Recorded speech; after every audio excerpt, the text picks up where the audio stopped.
तो किसी भी टारगेट को अचीव करने के लिए उसका पर्टिकुलर अप्रोच बहुत इंपॉर्टेंट होता है। जैसे हम लोग बात करें जेएसएससी झारखंड का जो एग्जामिनेशन है उसमें जनरल इंजीनियरिंग में बेसिक इलेक्ट्रिकल इंजीनियरिंग का क्या इंपॉर्टेंस है या फिर कौन कौन से टॉपिक इंक्लूडेड हैं और किस तरीके से हम लोगों को बेसिक इलेक्ट्रिकल इंजीनियरिंग को अप्रोच करना चाहिए।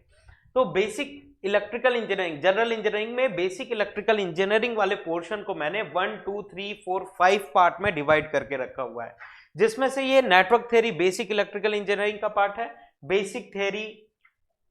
सर्क्यूट लॉ, मैग्नेटिक सर्क्यूट जो कि मैग्नेटिक म्यूचुअल कपलिंग वगैरह के बारे में हम लोग बात करते हैं, AC fundamental, RMS value, peak value, fundamental, ये सारी चीजों के बारे में हम लोग एसी फंडामेंटल्स में बात करते हैं। सर्क्यूटल लॉज हैं जैसे किरचॉफ के लॉ हैं, नोडल एनालिसिस, मेश एनालिसिस, इनके बारे में इस पर्टिकुलर पोर्शन में हम लोग बात करेंगे। और बेसिक थ्योरी में इन द सेंस चार्ज क्या होता है, वोल्टेज क्या होता है, पावर क्या होता है, इन सारी चीजों की बेसिक डेफिनेशन यहाँ पे हम लोग समझने की कोशिश करेंगे। इतना प्रिपरेशन आप कर लेते हैं तो नेटवर्क थ्योरी का एक पोर्शन बेसिक इलेक्ट्रिकल इंजीनियरिंग में से जो नेटवर्क थ्योरी का पोर्शन था ये आपका कंप्लीट हो जाता है। सेकंड पोर्शन की तरफ आगे बढ़े हम लोग, तो इलेक्ट्रिकल मशीन के सिलेबस में मैंने इनको डिवाइड किया हुआ है। इलेक्ट्रिकल मशीन में सिलेबस में आपके मेंशन है fractional kilowatt Motors,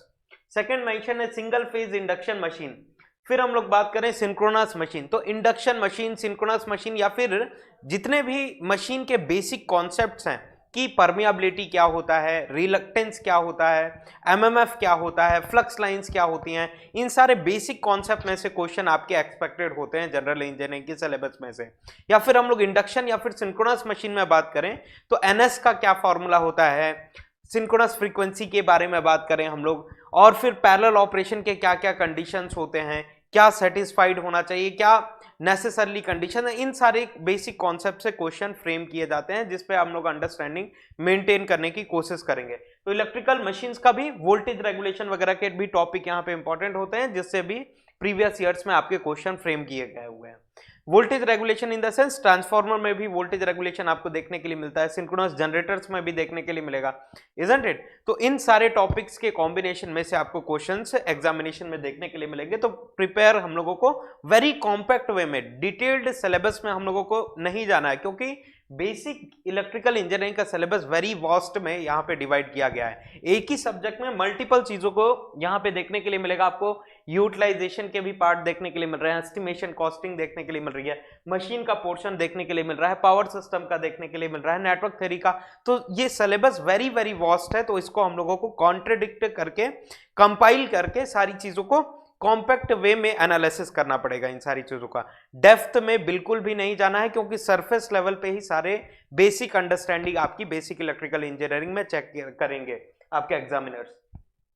power system में हम लोग जाएं तो पावर सिस्टम के भी सिलेबस को जनरेशन, ट्रांसमिशन एंड डिस्ट्रीब्यूशन में डिवाइड किया हुआ है कि जनरेशंस में हम लोग बात करें क्या क्या जनरेशन मेथड्स हम लोग यूज करते हैं, हाइड्रो हो गया, न्यूक्लियर हो गया, इनके जस्ट बेसिक अंडरस्टैंडिंग आपको पता होनी चाहिए। फिर हम लोग ट्रांसमिशन में बात करें तो ट्रांसमिशन लाइंस किस तरीके की होती हैं, कितने पार्ट में डिवाइड करते हैं, short transmission line, long transmission line, inductance का कैलकुलेशन, ये सारी चीजें यहाँ पे हम लोग बात करेंगे। फिर डिस्ट्रीब्यूशन के में भी अकॉर्डिंगली हम लोग बात करेंगे कि कितने टाइप के रेडियल डिस्ट्रीब्यूशन सिस्टम, ये सारी चीजों के बारे में बात करेंगे, कितने टाइप के डिस्ट्रीब्यूशन सिस्टम पॉसिबल हो सकते हैं और उनकी बेसिक अंडरस्टैंडिंग क्या है। ज्यादा डिटेल्ड में यहाँ पे भी हम लोगों को इंटर नहीं करना है क्योंकि पूरा पावर सिस्टम का सिलेबस हम लोग यहाँ पे एनालिसिस करें तो ये इटसेल्फ वेरी वेरी लॉन्ग हो जाएगा, लेंदी हो जाएगा। तो कॉम्पैक्ट वे में सारी चीजों को सरफेस लेवल पे हम लोगों को कवर करना है, जिसके लिए एक प्रॉपर अप्रोच आप लोगों के लिए बहुत भी ज्यादा इंपॉर्टेंट है।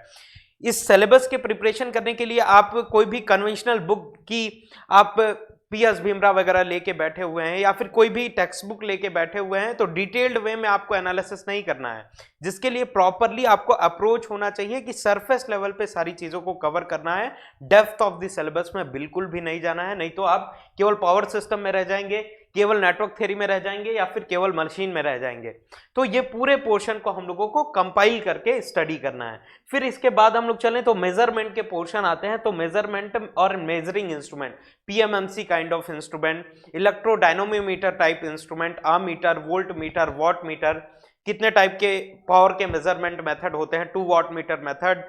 ये सारी चीजों के बारे में हम लोग यहाँ पे डिस्कशन करेंगे और एक जस्ट बेसिक अंडरस्टैंडिंग डेवलप करेंगे। एरर एनालिसिस से क्वेश्चन आपके प्रीवियस ईयर्स में देखे गए हैं, तो यहाँ पे भी हम लोगों को डेप्थ ऑफ द कवरेज में नहीं जाना है, सरफेस लेवल पे चीजों को लेके चलना है। इसके बाद हम लोग बात करें तो एस्टिमेशन एंड कॉस्टिंग, एक पार्ट इस पोर्शन को मैंने डिवाइड किया गया है,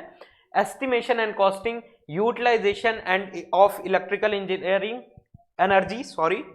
एंड बेसिक इलेक्ट्रॉनिक के पोर्शन की पीएन जंक्शन क्या होता है, डायोड क्या होता है, इन सारी जस्ट बेसिक अंडरस्टैंडिंग हम लोगों को यहाँ पे लेके चलना है। या फिर ट्रांजिस्टर में कौन कौन से पॉसिबल कॉन्फ़िगरेशंस हो सकते हैं, कट ऑफ पीरियड कहाँ पे होता है, एक्टिव रीजन कहाँ पे रहता है, या फिर करंट्स की वैल्यू क्या होती है, जस्ट बेसिक फॉर्मूला क्या होता है, उन फॉर्मूला के बेसिस से हम लोगों को न्यूमेरिकल स्मॉल न्यूमेरिकल सॉल्व करने की एबिलिटी डेवलप करना पड़ेगा, जिससे ओवरऑल वे में इस बेसिक इलेक्ट्रिकल इंजीनियरिंग को सिलेबस को हम लोग हैप्पीली कवर कर सकते हैं और अपने एग्जामिनेशन में अटेम्प्ट देने के लिए कॉन्फिडेंट फील कर सकते हैं एग्जामिनेशन हॉल में एंटर करने से पहले। तो बेसिक वे में अप्रोच आप लोगों के लिए बहुत ज्यादा इंपॉर्टेंट है। किसी भी कन्वेंशनल टेक्स्ट बुक को आप लेके बैठते हैं तो बहुत ज्यादा टाइम आपका कंज्यूम होगा, तो प्रॉपर स्ट्रेटेजी के साथ आपको इन सिलेबस में लेके चलना होगा, जिसके लिए जैनिक एजुकेशन आप लोगों के लिए कोशिश कर रहा है कि एक प्रॉपर स्ट्रक्चर्ड मैनर में जनरल इंजीनियरिंग का सिलेबस हम लोग कवर करें और ब्यूटीफुल मैनर में। ये तो केवल इलेक्ट्रिकल इंजीनियरिंग का सिलेबस था, सिमिलरली मैकेनिकल इंजीनियरिंग के सिलेबस होंगे, basic mechanical engineering, civil engineering, basic civil engineering का सिलेबस होगा। तो कंपाइल्ड वे में, यूनिफाइड वे में हम लोग स्ट्रक्चर्ड मैनर में बेस्ट फैकल्टी से डेवलप करने की कोशिश कर रहे हैं। जिससे आप इंटरेस्टेड हैं तो अपना इंटरेस्ट कमेंट बॉक्स में शो करिए और इस सेशन को शेयर करिए मैक्सिमम स्टूडेंट के साथ, जिससे प्रॉपर अंडरस्टैंडिंग हम लोग म्यूचुअल अंडरस्टैंडिंग क्रिएट कर सकें। Thank you very much. हम लोग मिलते हैं नेक्स्ट इंफॉर्मेटिव वीडियो में और बेसिक इलेक्ट्रिकल इंजीनियरिंग के सिलेबस को ब्यूटीफुली हैंडल करते हैं। Thank you very much.